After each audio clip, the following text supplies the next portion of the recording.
Hello everyone, welcome to another episode of Unconfused Israeli Real Estate. Here with me as always, my friend Maayan Arkam. Hi Moshe, מה נשמע? How are you doing? Good, how are you Maayan? I'm actually happy to speak about our next topic. It's property management in Israel. This is what you do Maayan, we have the specialist here.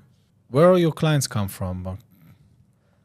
So most our clients are Americans, English speakers, British, London. We have from South Africa. We have from Toronto or all the whole Canada area. So not just Anglos, also if you have a French client, you have somebody We who have can French speak clients, in French with them, right? Exactly. So break it down for me. What exactly is your job? What do you do when you wake up in the morning and what kind of service do you give people?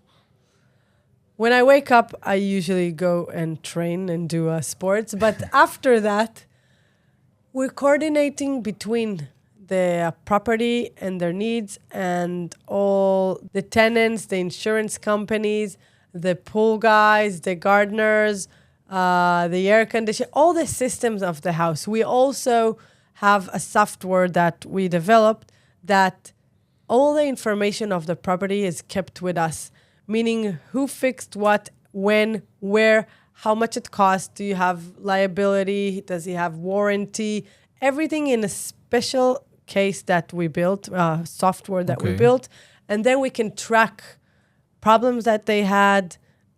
We can also prevent things in the future, for example, open gutters and open the tap waters all the time that won't have in the winter blockages, or even clean the air condition before it breaks. And we do that toward the year all the time. Yeah, so you're saying you actually dealing with properties that are rented and also properties which are empty for the clients, right, to come to Israel from time to time. So when they're empty, usually we have someone comes every few weeks, operate the whole systems of the house, because what happens is if you don't use a house and its systems, it breaks down. And when the client comes, nothing is working. So we prevent it. And also in Israel, if you want to issue an insurance for your apartment, you're obliged to have someone visit the apartment, because if not, they're not going to let you have the insurance. If your apartment is empty, you have to have someone once at least, we have apartment even once a week, but 3 weeks, you have someone to come and visit the property and check that everything is okay. So I know a lot of people using family members or friends dealing their apartments, managing them for them. I know it's not really recommended because they're not professionals, but so why does your services are so important and better than using a friend or a family member? When you let someone else do you favors and have a babysitting to your house, it looks like it. And we're professionals, and that's what we do. That's our main business. And we are in the business enough time to understand that a house needs to be kept in a certain way that people that don't do that usually don't know how to do it. And also we have the software that we're talking about, that all the information is kept. Every visit, everything that's related to your property is registered. So you don't need to think what happened in the past, or, even if you want to sell it, you know what happened, when, what did you do. You have the full history of the apartment. You have the history, you have everything in one place. So if something happens, you automatically call the owner? Like how does it work? First of all, I breathe, because sometimes it's stressing, like a lot of stress is involved because you have water in your whole house. What are you doing? We have specific people. We build a team for your house. That's what we're specialized about. I know there are a lot of companies who's doing this and that, but we build a team for the house. So if something happened, we know exactly who to call and when, and because they're working with us and they know the systems of the house and the property, they immediately know how to prevent it or stop it or fix it. And also, with the tenants, we have an app. So they send it through the app, and the individual who's fixing it is getting the call also with videos, with pictures. So he knows what the problem, he sees it. It's very visual. And the clients, of course, we notify the client Right. And we give solutions when we come and call him. So what you say, so what are you saying is eventually it depends on the urgency of the problem, right? If it's something very urgent, you fix it right away. If it can wait like a couple of days or a day, you need to ask the owner how to fix it or how to reach it. We're basically not asking usually. We're providing a few solutions. He can choose from it. Perfect. That's great. That's a great service. Are there any cases that you act and do any repairs or anything without even asking the owner or letting him know in advance? Yes and no. Yes, if it's urgent, we're taking care of it as soon as possible. We're treating the house like it's our houses or properties. So if something happened, I'm not going to wait until he wakes up. And we tell him before. We have an open conversation. Some clients, they don't want to know anything. Most of our clients, we already have relationship with us and they trust us and they know that when there is a problem or something that needs to be addressed right away, we call them and we do it. Okay. And yeah. Okay.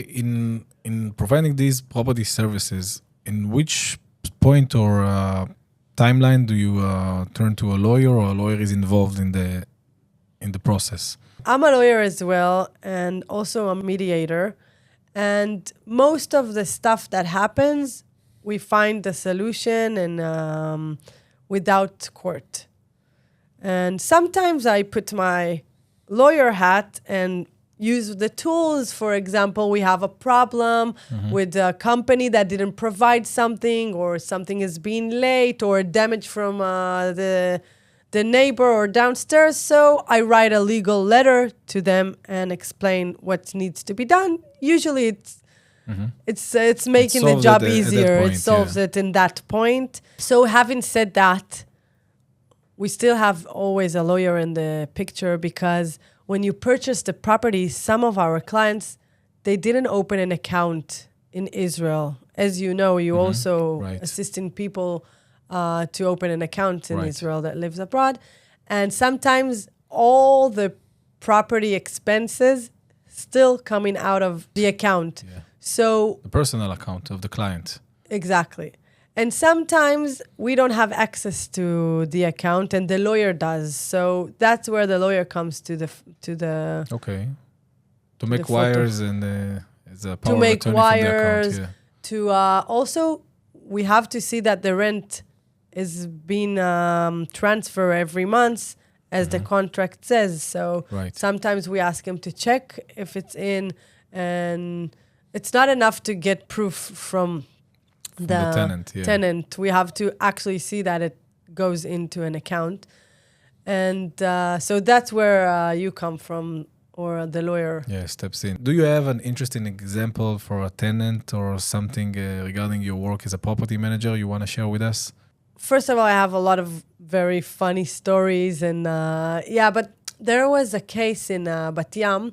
We had a client who inherited a property in Bat Yam, and her aunt was managing her properties during those years. And her mother passed away, and she got the property, and she's sitting in London, and the tenant never paid rent since the mother passed away.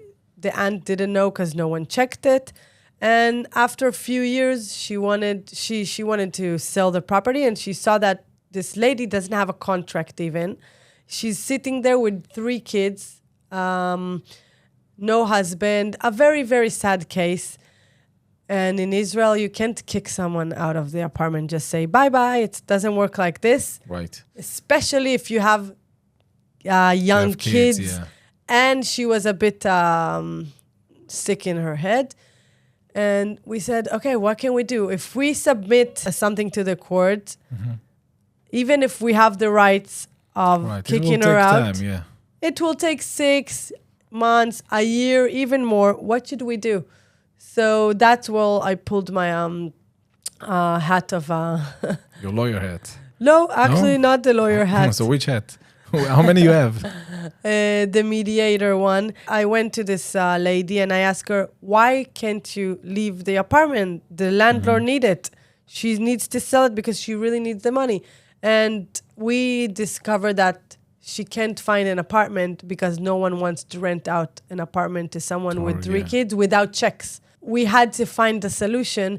In the end, what happened, we involved the social worker. authority worker, and we all looked for an apartment, for an alternative for her. Sorry. And we did it together with a social worker, with a lawyer, and she didn't have money to take all. She had tons of boxes and we call it shmates everywhere. And what we did together, we found her a new apartment. We helped her with the move. And it took 4 months and she was out. We could sell the apartment. And it just needed something different than the usual path to go and kick someone out of the place. That's amazing. It even sounds quicker and much cheaper than filing a eviction lawsuit. Exactly. Yeah, amazing. Yeah, so it was... this is what you call thinking outside the box. Exactly. Yeah. Well, that's what we do. And if I summarize, what we do is we are the hub of the real estate. We have families that has multiple properties, sometimes 15, 20 properties that we manage, and we're keeping everything in the right hands and building teams for the house. That's great. That's good to hear. Yeah, thank you, Moshe. Sure. Thank you, Maayan. Thank you, everyone, for joining us to another episode. Thanks a lot, Maayan, for coming again. And stay tuned. We're going to have more episodes coming up. Thank you.